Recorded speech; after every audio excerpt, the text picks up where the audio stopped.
Hello friend, welcome back to my channel Purbi's time স্টোরিতে। কেমন আছো সকলে? আশা করি সকলেই ভালো আছো। আমরা আপাতত সবাই ভালো আছি, কিন্তু আমার হাজব্যান্ড কিছুদিন আগে একটা অ্যাক্সিডেন্ট হয়েছে, তো একটু অসুবিধা আছে। সবাই ওকে ভগবানের কাছে দয়া করো যে ও যেন তাড়াতাড়ি সুস্থ হয়ে যেতে পারে। যাই হোক, আর আজকে কিন্তু একটু ভিন্ন ধরনের ভিডিও তোমাদের সাথে ব্লগ শেয়ার করবো। সেটা হচ্ছে আমার স্কিন, তারপরে চুল কিভাবে আমি যত্ন নিই। তা আমি কোনো পার্লারে যাই না, বছরে হয়তো দুবার পার্লারে যায়, বাদবাকি কিন্তু আমার আইব্রো, তারপরে চুল, তারপরে হচ্ছে স্কিন, সবকিছু কিন্তু আমি নিজে বাড়িতে ট্রিটমেন্ট করি। তো কিভাবে আমার আইব্রো, তারপরে হচ্ছে হেয়ার, তারপরে হচ্ছে স্কিন ট্রিটমেন্ট করি, তো তোমাদের সাথে আজকে সবকিছু শেয়ার করতে চলেছি। আর একটা দাদা ভাই আমাকে কমেন্টে লিখেছিল যে দিদি তোমার এই বড় হেয়ার, বড় চুলের একটা ভিডিও করো যে কিভাবে ট্রিটমেন্ট করো। তো ভাবলাম যে তার সাথেও এটাও তোমাদের সাথে শেয়ার হয়ে যাবে যে কিভাবে কি করি। তো আমি কিন্তু কোনো আলাদা কিছু ব্যবহার করি না, তেল কিছুই ব্যবহার করি না।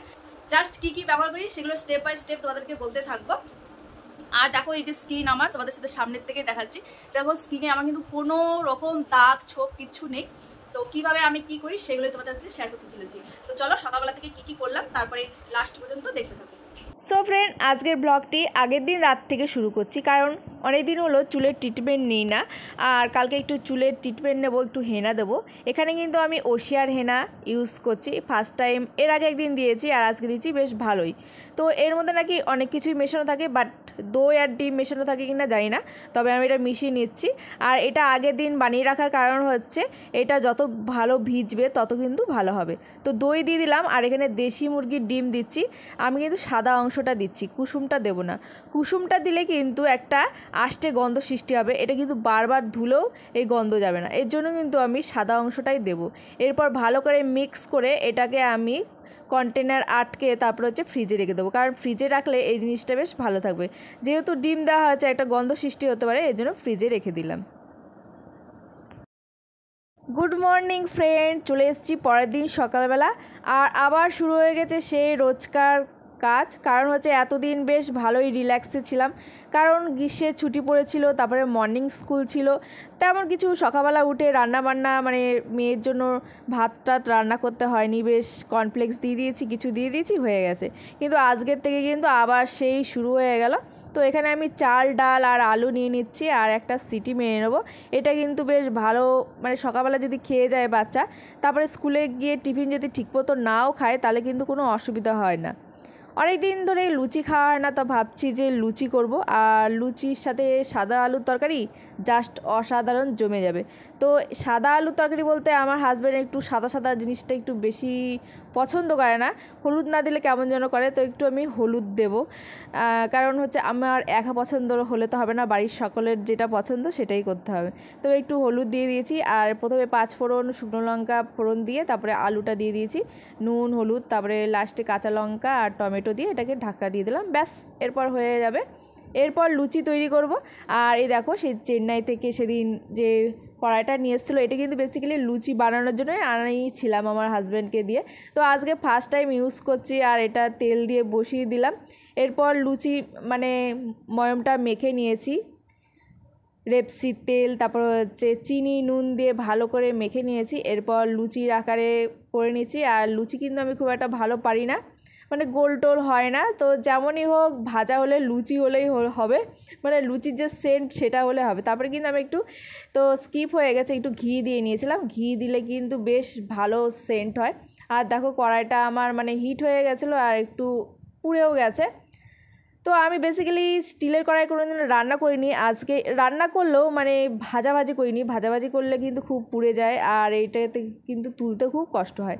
আমার একটা লোহার কড়াই আছে, ওখানেই করি, তো অসুবিধা হয় না। ভাজাভাজি তারপরে লুচি যা করার সব ওইটার মধ্যে করি, পোড়ার ভয় কোনো থাকে না। এরপর লুচিকে কিছুটা ভেজে নিয়েছি, তার কারণ হচ্ছে মেয়ের একটু দেরি হয়ে যাচ্ছে, স্কুলে যাবে। মেয়েকে একটু লুচি দিয়ে দিলাম আর মিষ্টি। ও মিষ্টি ছাড়া আর কিছু খেতে চায় না, রুটি মিষ্টি, লুচি মিষ্টি, এইভাবে কিন্তু ওর মিষ্টি দিয়ে দিন শুরু হয়। এই যে স্কুলে চলে যাচ্ছে, আবার সেই ডিউটি শুরু হয়ে গেল।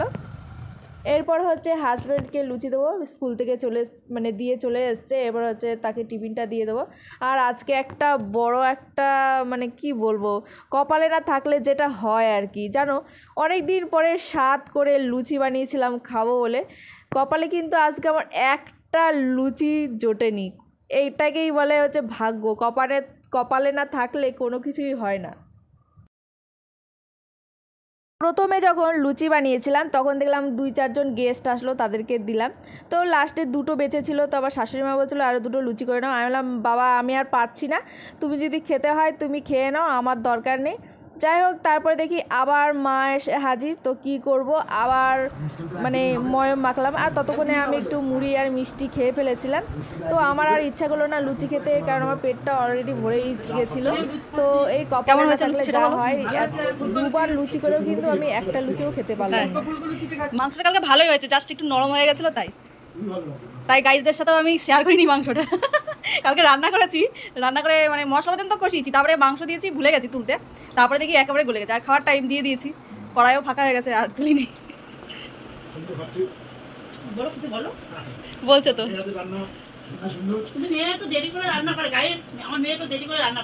গাইজদের জন্যই, কারণ হচ্ছে ভিডিও ছাড়তে হয়, এডিট করতে হয়।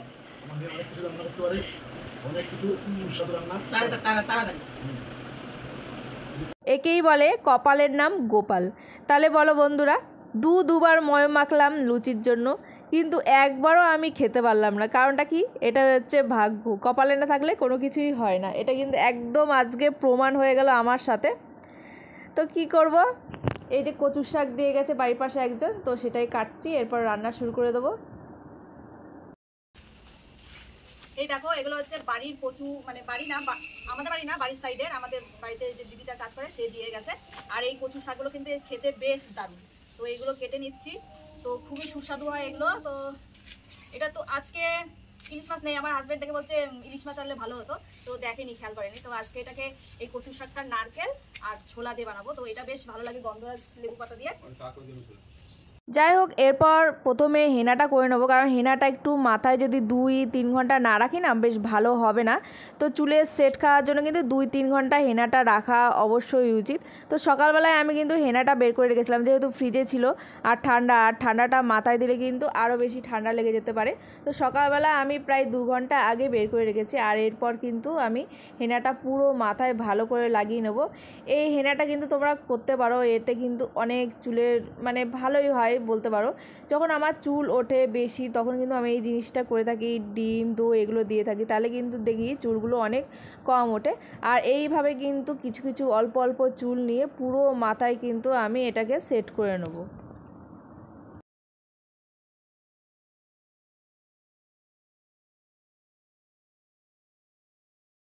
আজকে লুচি করতে গিয়ে আজকে যে অবস্থা হলো, তারপর হচ্ছে হেনা এগুলো করতে গিয়ে অনেকটা টাইম লেগে গেছে। লাস্টে রান্না করতে এসে অনেকটা বেজে গেছিলো। আমার মা এসেছিলো বলে ভাগ্য ভালো, তাকে দিয়েছিলাম কচুর শাক কাটতে, তো সেই কেটে দিয়েছে। এরপর সব রান্না সেরে তারপর হচ্ছে কচুর শাকটা বসিয়ে দিয়েছি। আর ফাইনালি কচুর শাক রান্না করেছি, তখন বাজে 3টে।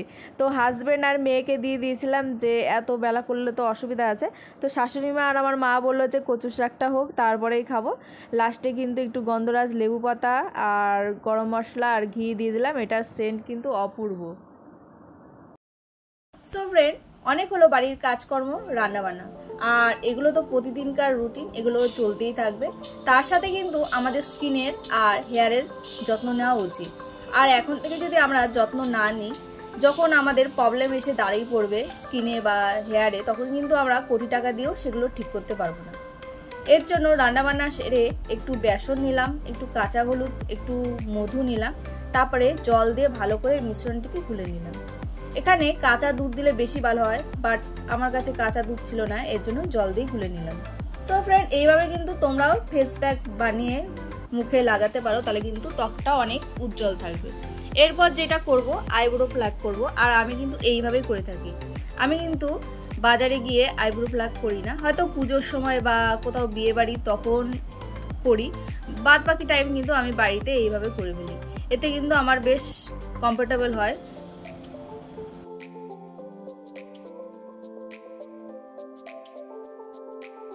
এটা কিন্তু আমার ছোটবেলার থেকে অভ্যাস। ছোটবেলা বলতে জবের থেকে শুরু করে মানে স্টার্ট করেছি এই ভুরু তোলা। তো প্রথমে কিন্তু আমার নিজের হাতেই কিন্তু শুরু করেছিলাম, কোনো পার্লার না। তখন কিন্তু ছোটবেলায় ব্লেড দিয়ে, যখন স্কুলে পড়তাম 7-8-এ, তখন কিন্তু দেখতাম সবাই প্লাক করে। আর তখন তো আমি হোমে মানে পড়াশোনা করতাম, তো বাইরে যেতে পারতাম না, আর এরকম পার্লার টার্লারও কিছু ছিল না। তখন কিন্তু আমরা এই ব্লেড দিয়ে তারপরে শন দিয়ে তো এইভাবে কিন্তু আমরা প্লাগ করতাম, আর বেশ ভালোও হতো। আর সেই হ্যাবিটটা কিন্তু রয়ে গেছে, এর জন্য আর পার্লারে অতটা যাওয়া হয় না, নিজেই কিন্তু নিজের কাজগুলো করে ফেলি। আর এইভাবে কিন্তু বেশ ভালোই পরিষ্কার থাকে সবসময়, কিন্তু সবসময় তো আমাদের পার্লারে যাওয়া সম্ভব হয় না, তবে যখনই এক দুটো ওঠে তখন কিন্তু আমি এই শন দিয়ে এইভাবে পরিষ্কার করে ফেলি। তো শন দিয়ে আমার ব্রু প্লাগটা হয়ে গেল। এরপর আমার ফেস প্যাকটা যে বানিয়ে রেখেছিলাম সেটা মাখার পালা। তো এটা আমি চামচের পেছন দিয়ে ভালো করে লাগিয়ে নিচ্ছি।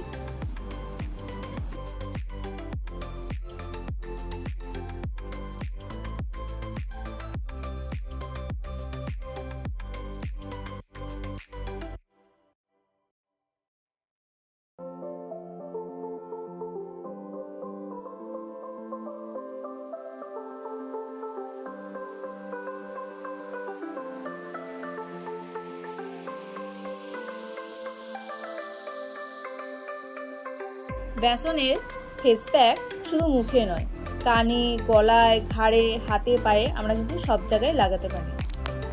বেসন হচ্ছে এমন একটি জিনিস আমাদের হাতে, গায়ে, পায়ে যে ময়লা থাকে সেগুলো কিন্তু টেনে বের করে দেয়। এর জন্য আমি কিন্তু বেস্ট প্যাক হিসাবে বেসনটাকেই ব্যবহার করি। তারপর 10 মিনিট রেখে এটাকে ভালো করে ঘষে এটাকে ধুয়ে নিচ্ছি। আর এটা ধুয়ে নেওয়ার পর মুখটা একটা সফটনেস চলে আসে, যেহেতু এর মধ্যে একটু হানি থাকে এর জন্য কিন্তু সফটনেসটা বেশি হয়ে যায়। তো এটাকে আমি ভালো করে ডলে ধুয়ে নেবো এখন।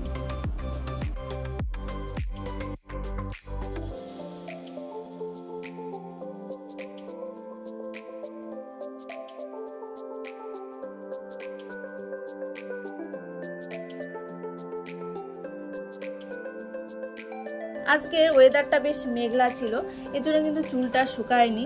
আর হেনা দিয়ে কিন্তু চুলটা ভালোভাবে শুকিয়ে নিতে হয়, তাহলে কিন্তু ভালো কাজ হয়। যেহেতু মেঘলা ছিল, রোদ ছিল না, আর চুলটাকে গুটিয়ে রেখেছিলাম কাজকর্ম যেহেতু করব, আর জল দেওয়ার সঙ্গে সঙ্গে কিন্তু সেটা ধুয়ে বেরিয়ে গেল। আর মুখটা দেখো কতটা সফটনেস চলে এসছে, কতটা ক্লিন চলে এসছে। তোমরা কিন্তু হাতে নাতে একদম রেজাল্ট দেখতেই পাচ্ছ। আমার তো খুব ভালো লাগে বেসনের প্যাকটা, তো তোমরা ব্যবহার করতে পারো। দস্যুরানী ফুলন দেবী।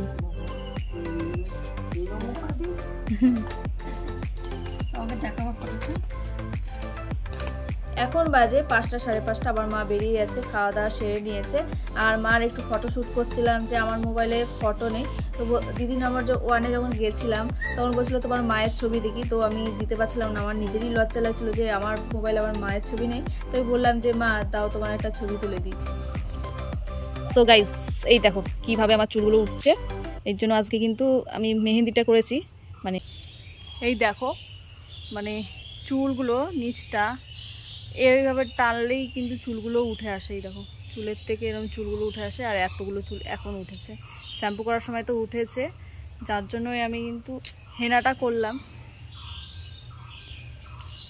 চুলটা কিন্তু অনেক হয়ে যায়, গ্লসি হয়ে যায় হেনা করলে, যেহেতু ডিমটা পরে, দই পরে, বেসিক্যালি ডিমটার জন্য এটা হয়।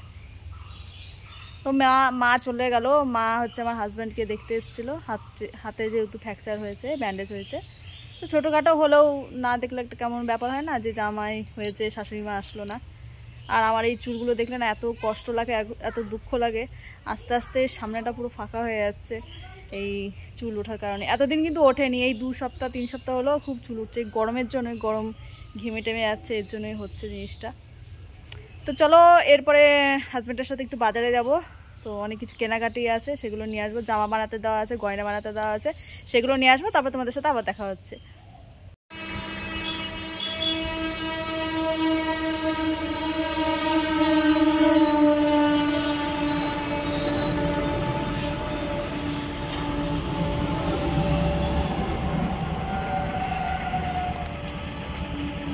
সো ফ্রেন্ড, বাজারে গেছিলাম, তো দেখতে পেলে যে ড্রেসের দোকানে গেছিলাম, ড্রেস পেয়ে গেছি। তো একটা ড্রেস পাইনি। আর হচ্ছে গয়নার দোকানেও গেছি, সেখানে ফোন টোন করলাম, দেখলাম 2বার করে গেছি।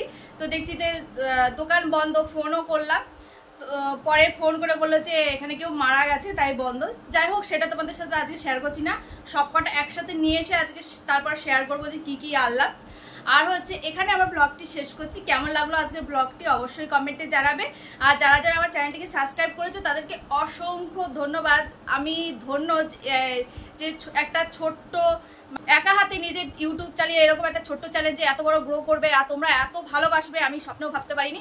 তো সকলকে অসংখ্য ধন্যবাদ। তো এখানে আমার ভিডিওটি শেষ করছি, টাটা বাই বাই।